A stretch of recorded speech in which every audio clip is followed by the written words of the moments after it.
Planning a room remodel, but you don't know where to start, or are you going to survive it? We've got the tips for you, so keep watching. All right, and then do your 3, 2, 1. Yeah. 3, 2, 1.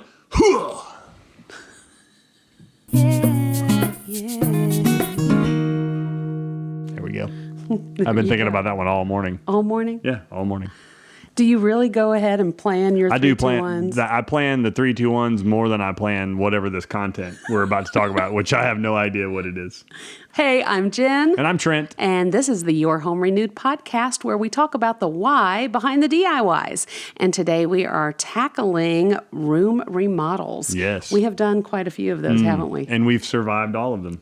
Barely. But we have survived all of them, and we're going to pass on how we did that. That's right. So really, when we kind of start, it's kind of like you got to get that brain.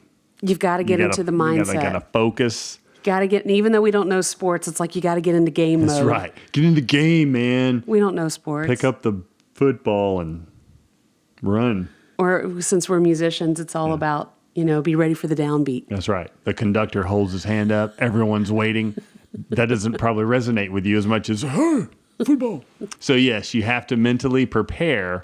That's step one. And just getting your ideas maybe mapped out. That's right. Talk it over with the spouse. Make sure we're in agreement. That you have to kind of get in your mind that, okay, this is just a season. Mm-hmm. Chaos is about to happen. Yep. You have to deconstruct before it can be rebuilt. Mm-hmm. And so you just have to get everybody who is on the team on board. Yep. Get everybody ready. That's right. And then the best thing to do is, once you have that, is to make a plan. You've got to get it all down on paper. I think that it starts with the design plan. Okay, why are you making over this room? What are you hoping to accomplish with your remodel? So kind of have a design plan. You can go to Pinterest. You can make mood boards. You can, do all of that to just kind of get it ready. But I think that will also help in knowing, okay, wait, are we replacing the kitchen cabinets or are we just going to paint them? Is it kind of small or big? You kind of want to make sure. And sometimes you have to check not sometimes.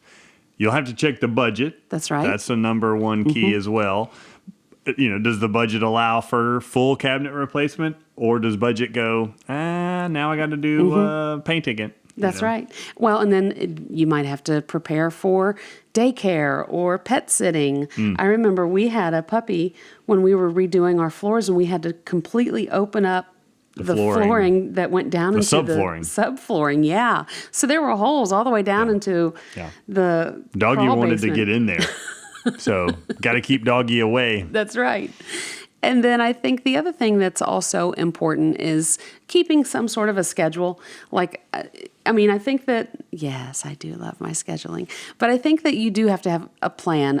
Maybe not a, Tuesday at 2:00, we're going to do this. I don't think it needs to be that detailed. Please don't do that, because you'll never hit that goal. No, but I do think that you need to map out, okay, this is step 1, this is step 2, all of that. And I just start hammering, just nails everywhere. No, put the nail there, just crazy stuff.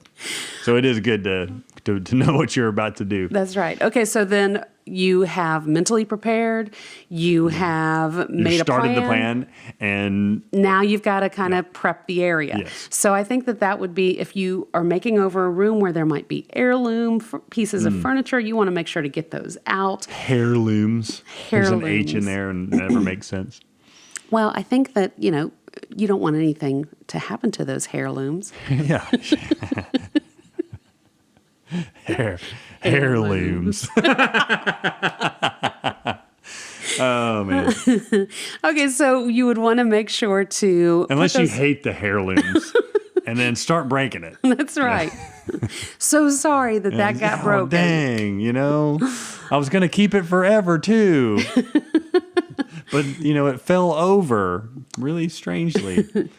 Well, so either move those items to a different room or to your basement or your garage, or store it in your friend's garage, or if you have to, let's just say, like, you're getting your floors refinished. Oh, gosh. You have to remove everything. So you might have to get a storage rental unit, or one of those pods that you could put everything in. And I know there's heavy stuff that you don't want to move a bunch, or maybe it's nearly impossible. It could be a piano, and you're just thinking, how do you move that? So, some things may have to stay in the room and get shifted.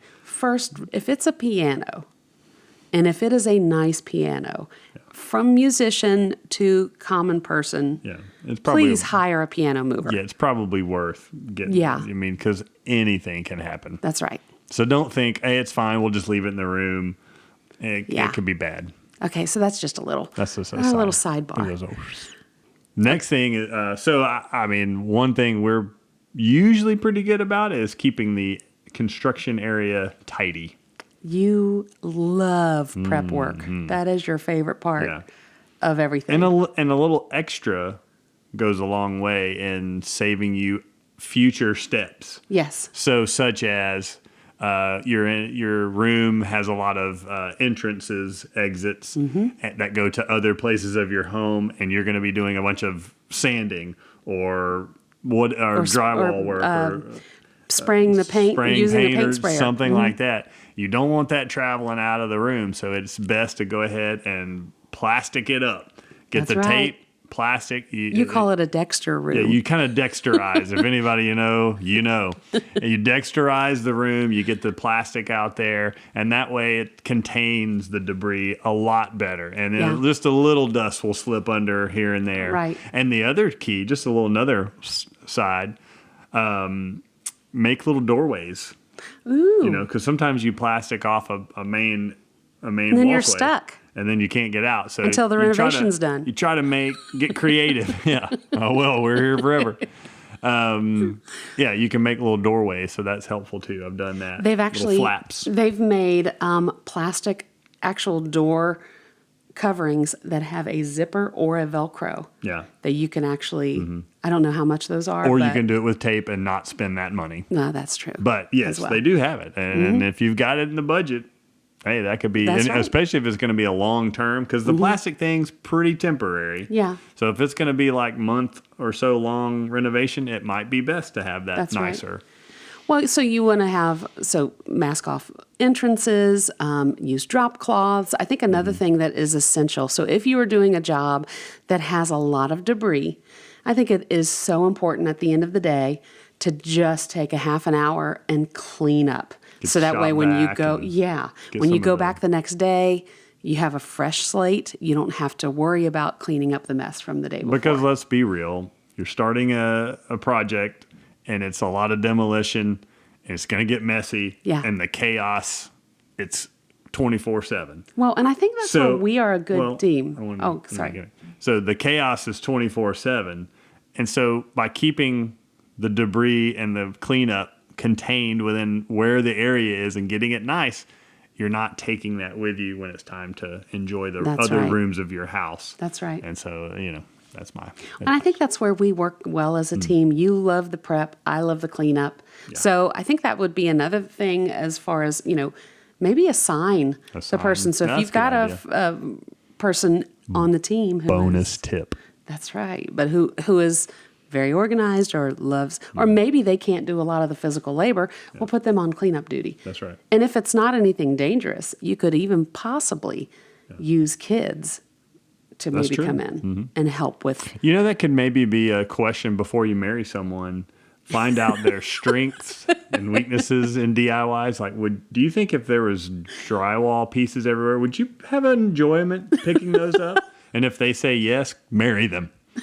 Yes. Was that what? Yeah, we it was did? definitely the drywall chunks question that sold me on this lady.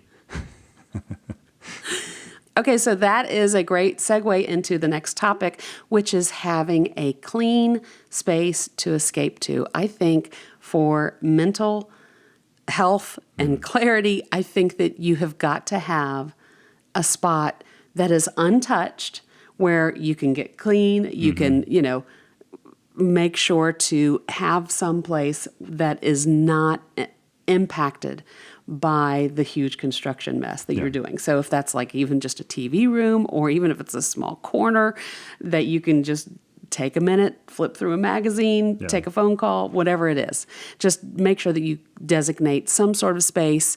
I think also you have to make those plans. So if you're making over your bedroom, but you live in a one-bedroom place, you're going to have to find a place to sleep. Or if you're demolishing a kitchen, then you need to make sure that you have like a hot plate set up in a microwave, or Hot plate. you want to sing that song? Is that a song? Hot plate. Wow. I think James Brown had a hot plate. That's a perfect James Brown impression. But I think that you need to have like a microwave in place, or plan for meals. Maybe it's just PB&Js for the week until you can get your appliances back up and running. Let's add another bonus tip. Okay. Here's a bonus tip. Let's just say it's one of those renovations where the mess is everywhere. You've moved the furniture out of one room into another room. You've got a small place. And let's just say you cannot really escape the chaos. You've had to even store stuff in your bedroom, so you really don't have a place. Then you just have to go, it's not forever. That's right. You just have to go back to step one, mentally prepare, and just have that in your mind that goes, all right, it's just temporary. That's right. That's a good tip. Thank you. Good bonus tip. Hot plate.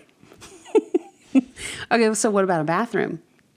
You should have a bathroom in your house, and you should. Well, I mean, if you're making over a bathroom, like when we made over our bathroom, we made sure that we were able to move to another bathroom in the home. But what if it's a one bathroom home? Then again, you might have to do like a stay with a friend or go to a hotel. Bonus tip: 5-gallon bucket. Oh, that's a horrible tip. Don't listen to that tip. Hey, if you have to. Or there's the backyard. The dog goes there. No. Go to the backyard. No. So what if this is a brand new DIYer? They have not tackled even if it's a beginner kitchen renovation, but they really want to do it. What do you recommend? Well, study. Yeah. Study is kind of the key. Maybe watch some other people doing what you're about to attempt. Right. And see if that's within your set of skills. You know, oh, that is a lot of climbing, or, oh, that is a lot of heavy lifting or something, and I can't do that quite by myself, or I'm going to need someone to help me do it. So I think doing your research That's right. is sort of first key. Well, and we always have our rule of thumb of when to hire it out, of having someone do it for me versus DIYing it, which is if it can catch fire, if it can explode, if it could leak, or if it's really tall. Yeah. Those are things, I mean, just don't take those risks. Always hire a professional who is well-trained in those areas. Okay, so another tip to think about is don't tackle huge projects consecutively. So maybe like don't do the kitchen and the bathroom at the same time. Exactly. Right. Could add to the chaos. Maybe split those up. Right. Because then your house really is a complete upheaval. Yeah. But again, I mean, when you get your floors installed, I mean, you do have to remove everything for that to get done. Again, go back to the other bonus tip. Just be prepared. Right. Have your brain set that nothing's going to go exactly right. You're going to run into surprises. Right. You're going to have things. You're going to take something off the wall and realize there's a giant hole there now. I think so. Or there's something wrong with the floor when you move a bunch of cabinets. Or, oh my gosh, now we've got to add that in. Okay, so here is the biggest tip and the best tip that we can give you, and that is to be flexible. I think that with the other tips that we have shared, this is the most important. Just being able to pivot when you need to. You might remove a cabinet and suddenly there's water damage. Or you might remove a faucet and suddenly there's water shooting out of the faucet. Don't panic. Make sure that you have someone ready to turn off the main water line to the house. Again, research. Where is the main water valve turn off in your home? Find out where that is. Just be sure you know. But also have a buffer in your budget, because there is you might be able to say, wow, we were able to do this and we saved $1,000. Or you might say, oh, wow, we've got to fix this. And now you have to spend that extra $1,000. So be flexible with your budget. Also be flexible with your timing. Sometimes you may think, I can do this in 6 weeks. Well, it may take you a lot longer because you didn't factor in A, B, or C. So I think the main thing overall, if you, throughout any planning process, make sure that you remain flexible. Yes, 100%. Yes. Yeah. And you probably should be like physically flexible before you start these. Probably stretch a little bit and Get into the do some game. calisthenics. How do you say that? Get your Jane Fonda Side bends. out. Get your jazzercise and get all loosened up. Get them shoulders ready because you're going to be sore. Yeah, we have done a few projects where we were like, what did I do? Oh, I laid tile flooring. But sometimes that's a quick motivation to get it done. I That's don't want to right. be sore anymore. We hope this helped you out. If you have any questions about any of the tips that we shared, or if you have your own tips that you would want to contribute, let's make this a community thing and help each other out. Be sure to leave those in comments below because I know that there is more out there that we probably have missed. That's right. Thanks again for tuning in to Your Home Renewed. If you want to catch our next show, make sure that you subscribe so you don't miss one that comes out every week. Awesome.